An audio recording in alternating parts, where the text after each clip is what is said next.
What's up, guys and gals? It's me, Thomas One here, and today we're back again with another Transformer figure review, and today we're going to be taking a look at the Transformers Legacy Voyager class, or Kingdom, Voyager class Blaster. And first we're going to be taking a look at the packaging, and the packaging for itself is a bit odd compared to the other packaging that we've gotten in the Transformers official line. It's very angular, very different. I mean, it's not bad, don't get me wrong, it's not bad, but it's just different. No more are the plastic inserts a thing, or plastic screens a thing. We'll take out, just for comparison here, take out Voyager Tigatron's packaging. You got the plastic screen here. Like, I can push on that and it goes back here. They're just nothing. So, yeah, I'll put that packaging back. But, you know, it's not bad. It's not a bad packaging. I mean, in terms of the packaging, you've got Blaster in his tape deck mode here, and on the side you got him in his robot mode, and more so his toy mode in robot mode on the side. On the back, you got pretty much your details of what's in the packaging, how many steps it takes to transform. You can scan this QR code. I really do not care whatsoever. Free QR code on me. On the side here, you got all of the figures that you see before you, or what's going to be coming for the new Kingdom, or not Kingdom, or for the new Legacy line. And I'm just going to be honest with you guys, I'm not a huge fan of the Transformers Prime figures that are coming out with Legacy. I mean, I'm just going to be real here real fast. I wasn't a fan of Prime to begin with. Just because I didn't really enjoy it, and I'm just not a huge fan that they're looking back at it like, well, what if Transformers Prime was G1? No, I don't care about that idea.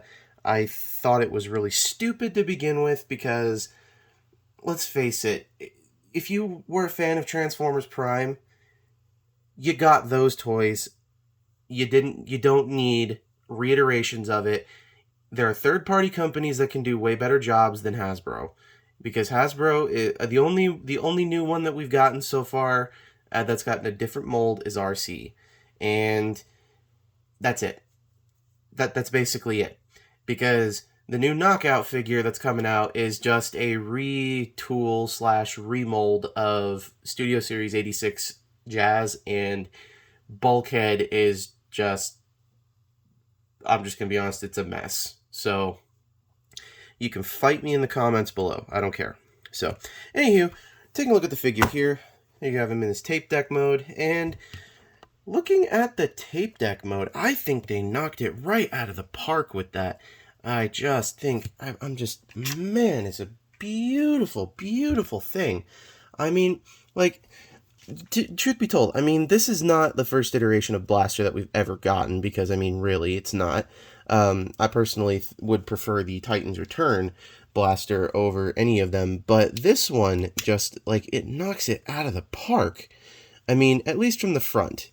The sides, a little weird, but okay. The back is where things always get a little mixed up, because obviously you've got, you know, the arm bits poking out, the thighs, the crotch, all of that. It just doesn't look right. But I digress. There's nothing you can do about that, because Soundwave's going to have this problem. If Soundwave has this problem, Blaster's going to have this problem. So, flipping it around to the front, he's got one gimmick, and I will show you off that gimmick here in just a second here. But he's got two gimmicks. The first one is these speakers on the sides move. I don't know if that's for transformation or what that's for, but they slightly pivot, but they pivot both ways. But yeah, you can directionalize the speaker. I don't know how well that's coming off on camera, but it's just a little weird, and it does it on both sides, so you can.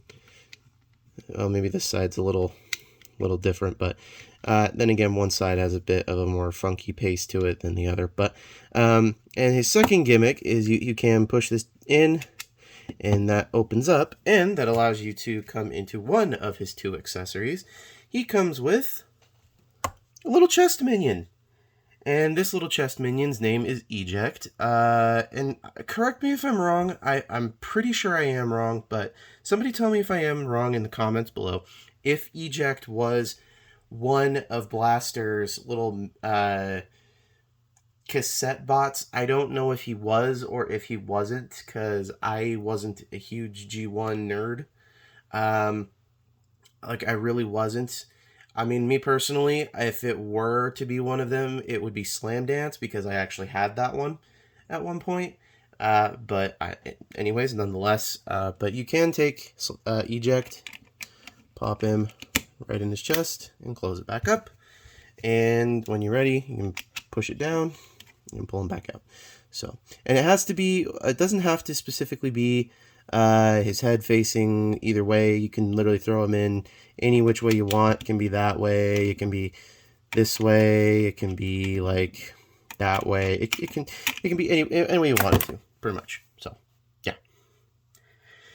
But anyways, before we get into this figure and get into the transformation of Eject, we're going to take a look at his blaster, which is literally just a scaled down version of his G1 blaster, or his blaster of his gun, his rifle here. And it's a pretty standard looking blaster-y rifle here. And I think it pays a whole lot of homage to G1. Because, I mean, this is literally what it looked like. I mean, there's no way around it. This is exactly what it looked like. And you can store it on multiple different parts of him. On the top here, you've got ports that are on either side of the handle. So you can, if you want to, you can plug it in right there. You can flip him around on his back, which is what I used to do. And he's got like ports galore on the back. Most of them are screw holes and pinholes, but you can take it and you can plug it onto his back, and that way it's out of the way. So, but that's what I like to do. So, but yeah, it's storage, so you can do what you want. So yeah, so moving him off to the side, we're going to be looking at Eject. Now, Eject here is a little tape deck transformer, as I've said previously, and to transform him, the head is where things become a problem. So it's just getting his little ball jointed head up and out of that little slot there. That's the hardest part. The rest of it's pretty simple. You're gonna pretty much just unfrill everything and unnotch everything. Take that leg, bring it down, bring this one down, do that one, bring it down, rotate at the ball joint, undo the hands from the center of the chest, bring it down like that on the ball joint, and just bring it down, rotate it, and do the same thing. And there you have Eject in his little robot mode. And I think it just looks so dang cute. It just looks so dang cute. Just so cute. Like, I mean, they didn't have to include any tape cassettes with him, but they chose to. And I think that was really smart of them on their part. So that was really, really cute. And, well, I say cute, but it's a tape cassette bot. What are you gonna do? They're all cute. So we're gonna take him and move him off to the side with the gun, and we're going to zoom out now for Blaster's transformation. And he is not tall by any means, but before we do that, we're gonna get into a couple comparisons here, because I'm trying to be professional about this. I'm terribly professional about it, but I'm professional nonetheless. So here he is with his wave mate from the previous line. Here he is with Kingdom Tigatron. As you can see, they're both Voyagers in a sense. So I really wish Kingdom Cheater got this treatment. And here he is next to the only other figure that I can slightly call a figure. Well, actually, no, it is a figure. Crossovers Gigawatt. So, and there you have it. So, yeah. Anywho, so now to get on to the transformation at hand. And the transformation is actually fairly simple. It's not too complicated. It's not too overly dramatic. It's not, something that's going to break your brain just trying to figure out. So, what you're going to want to do is you're going to want to come to the top here and separate these. Excuse me. You're going to want to bring these and rotate them back these portholes here. There's pegs back here. You want to bring them in until you hear them kind of just snap into place. I don't like doing that, but that's as per the instructions. That's what they ask you to do. Do the same thing on the other side and just do that. So then you're going to want to come to the top here and make sure here. It helps if you fold the foot if you do this, but flip out the foot. I do that just to make life easier so I don't have to use parts separating. So yeah. And then you're going to want to kind of just unpanelize everything from the front and just do this. And yeah, and it just pretty much exposes everything.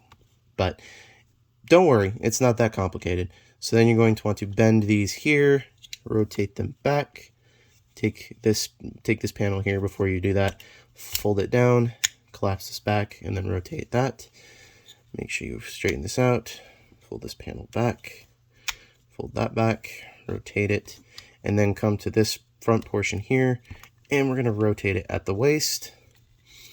Make sure we angle some of this stuff out just a hair so it doesn't look stupid on camera. And you're pretty much on the home stretch now. You're going to want to then come to the back here, come to where his head is. Come on, you. Yeah, so come to his head, flip it up, close that panel back. Just do all of this. And then arms, you're going to want to bring them down like so, rotate them at the shoulder, and then fold in the hand, kind of at an angle so it all kind of lines up perfectly. Or lines up nice. Do the same thing on the other side. Fold this out, rotate it at the shoulder peg, and then kind of bring this in where it's at an angle, and straighten it all out. And there you have Legacy Blaster in his robot mode. And I have to say, I just love the way that this guy looks. I mean, he was honestly, and I'm going to tell you guys a little story about this, and it's going to sound sad when it comes out of my mouth, but trust me, this is a real story, and if you're a Transformer collector, you've probably done this at some point in your life as well. So, when Kingdom Blaster and Tigatron were first released, my local Walmart, they had just restocked the shelves with Blaster and Tigatron. They had literally just restocked the shelves. And there was only one Blaster there and 3 Tigatrons. Now, of course, you can go and get a Kingdom Tigatron for less than $15. But when I went, there was only one Blaster and 3 Tigatrons. And I had to revert back to a childhood method that I absolutely do not condone doing because it's very stupid and very, very dumb. What I did was, and I still can't believe I did this, I took the Kingdom Blaster figure because I only had the money to buy one of them. I took the Kingdom Blaster and I hid it in a completely separate aisle in the store so that when I did have the money, I could come back, pick it up, buy it so that I had Kingdom Blaster. And take note, I also hid one Tigatron. So I got the one Tigatron and I came home, unboxed it. I almost did a review on it, but I didn't for reasons that I don't want to get into. And when I came back a couple weeks later, because I had been checking like the entire time, like every other day I would go to make sure that Blaster was still there where I had hid it, and it was still there.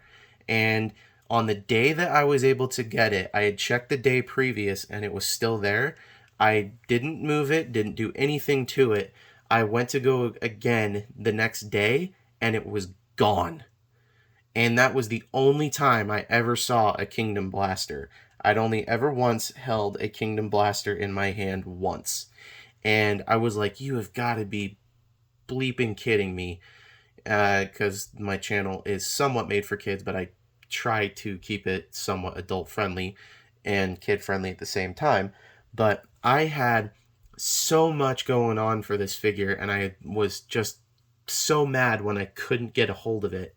I mean, getting Tigatron was just an achievement enough, because the next week, like during those weeks, there were all the Tigatrons had sold out. Everything else had sold out from Kingdom. I mean, there were a couple Black Arachnias and maybe one or two Paleotrexes, but those figures have already come and gone and been pretty much the norm. I didn't want the norms anymore. And Kingdom Blaster was definitely one that I wanted, and I could not for the life of me get a hold of it. So when this figure finally hit shelves, I was like, I was like, I have to buy it. So after getting into a car accident, I was like, I'm feeling kind of lucky today. I have to go and get this. And I showed up at the store. Lo and behold, this was the only Kingdom Blaster at the store. And this happened a couple weeks ago. So this figure is still a couple weeks ago, and it's still a couple weeks old for me. But I definitely am very thankful that I got it just to begin with. So, anywho, now we'll get on to some comparisons right before we put this his little chest minion there, and we do some. Actually, we'll move his chest minion there. We will give him some articulation here. One thing that does bother me about this figure, and I'll bring him in closer a little bit here. One thing that does bother me about this figure is his trigger finger here. I don't know why they couldn't just leave the hands the way that they are like this. I don't know why they couldn't leave it like that. They had to seriously do this and give him a trigger finger open, because they want you to do it like, they want you to have it like this to make it look like he's pulling the trigger on his gun, but it still looks ridiculous. I don't get that. I still don't get that. But anywho, you put it in his gun, and that's all that fun stuff. And for his articulation, he's got 360 degrees on these pegs here. His arms can move 90 degrees that way and straighten out. He's got a mushroom peg on his shoulder joint here, so you can do that.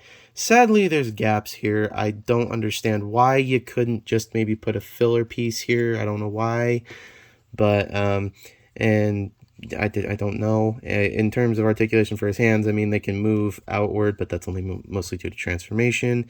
His legs can move forward, and they can move back. This back panel does open up, so his legs can move completely back. Knees have 90 degrees of bend of movement there. He does have mushroom pegs on the sides there, and so they can do a full 360 if you want him to do that. He does have ankle pivots, which I've shown off in transformation, and as you can see here, so they can do that. His speakers, they do articulate. Oh, they're supposed to swivel. I never knew that. I'm going to be completely honest, I never knew that. Like, I never knew you were supposed to do that with these. I've seen so many reviewers just leave them the way they are. I never knew you were supposed to do that. I missed his transformation step. This is a legitimate first on camera. I never knew that. So I suppose you're supposed to literally flip these in for transformation like that, and then when you go to robot mode, you're supposed to flip them out like that. I didn't even know that. Or maybe it's the opposite way. I don't know. But I never knew that. Mystery solved as to why these things can articulate. But yeah, interesting. Yeah, I definitely did not know that. But I guess you can do that now too with them. So yeah. Anywho, let's get into some comparisons real quick. So here he is with Kingdom Tigatron, his wave mate from his previous generation. Growl. And here he is next to Partner Across Time, Gigawatt.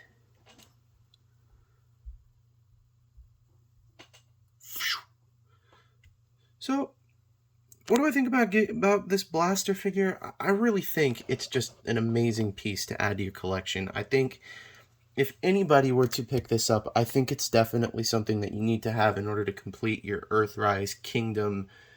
Heck, even, well, I won't say Siege. I'm not going to say Siege for a good reason, because that was set on Cybertron, but it's definitely a good way to finish your Earthrise and Kingdom collection. The new Legacy line is definitely a good start to any of this, because it's just something that if you want to, it's one of the finishing pieces of the puzzle, I suppose you could say.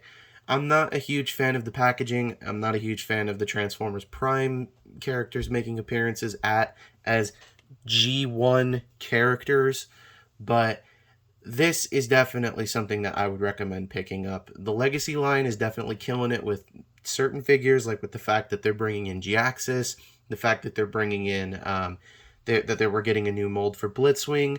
We got Laser Prime. We've got we got actual deluxe class Insecticons coming in. I'm glad that we're taking a look at some of those characters. So, anywho, this is Thomas701 saying, don't forget to subscribe for more content. Don't forget to leave a like on this video. Don't forget to subscribe too. And once again, I've got several freaking lists of people, so I apologize if I don't get you all in this one. Just please keep in mind, it's a long list. So, first off, iStar552, he's relaunching his channel, something very nice. Patrick, spelled with a Y, not an I. Pizza Chef, definitely got to shout out him because we're working on a big project. Memphis Railfan Productions, I think I got that right this time. Next one being Sodor Dan Demand. Last one is I can't remember off the top of my head, but I know it starts with Jordy, Gordy, or not Jordy, and it's got something to do with train spotting. So if you see any of that, please check them out because they're definitely some cool cats, and we're doing some really cool stuff. We're working on a really nice project. We're all doing some really cool stuff. So, anywho, check out all of them. I don't know if I'll be able to leave a link in the description below, but if I can, I will. So, anywho, this is Thomas701 saying, don't forget to keep playing with your toys. Goodbye.